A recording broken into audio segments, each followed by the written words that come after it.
মাদকদ্রব্য আজ আমাদের সমাজের সবচেয়ে বড় সমস্যা হয়ে দাঁড়িয়েছে। প্রতি বছর মাদকাসক্তিতে আক্রান্ত মানুষের সংখ্যা বাড়ছে। তাই শিক্ষা সপ্তাহ উপলক্ষে মাদকদ্রব্যের অপব্যবহার ও অবৈধ পাচারের বিরুদ্ধে সচেতনতা তৈরি করতে বিভিন্ন বিদ্যালয়ের ছাত্রছাত্রীদের নিয়ে এক মানববন্ধন কর্মসূচির আয়োজন করা হয় বুধবার। এদিন শিক্ষা বিভাগের পক্ষ থেকে রাজধানীর বুজং বয়েজ উচ্চ মাধ্যমিক বিদ্যালয়ের সামনে এই কর্মসূচি পালন করা হয়। উপস্থিত ছিলেন শিক্ষা বিভাগের অধিকর্তা এনসি শর্মা সহ অন্যান্যরা।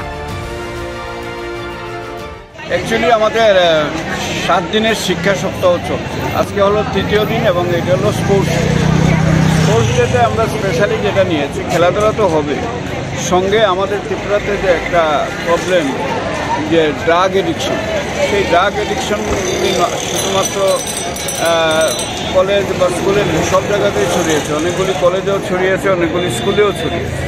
যার জন্য আমরা শিক্ষা বিভাগের পক্ষ থেকে সব স্কুলকে আমরা রিকোয়েস্ট করেছি যে তাদের যে যারা ছাত্রছাত্রীরা রয়েছে সেটার বিরুদ্ধে একটা প্রতিরোধ গড়ে তুলতে, মানুষের কাছে তুলে ধরতে যে আমরা ছাত্র সমাজ, শিক্ষক সমাজ ড্রাগের বিরুদ্ধে, এবং ড্রাগ নিয়ে যারা ব্যবসা করে বা ড্রাগ যারা প্রতিনিয়ত ব্যবহার করে তাদের আমরা সজাগ করে দিতে চাই যে এগুলি আপনারা বন্ধ করুন। ছাত্র সমাজও তাদের বিরুদ্ধে তারা সজাগ করে দিতে চায় যে এগুলি বন্ধ করুন, আমরা সুস্থ সমাজে যাতে আমরা বাস করতে পারি।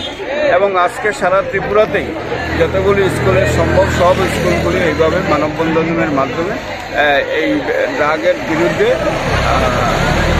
মানুষকে সজাগ হওয়ার জন্য আহ্বান রাখছে।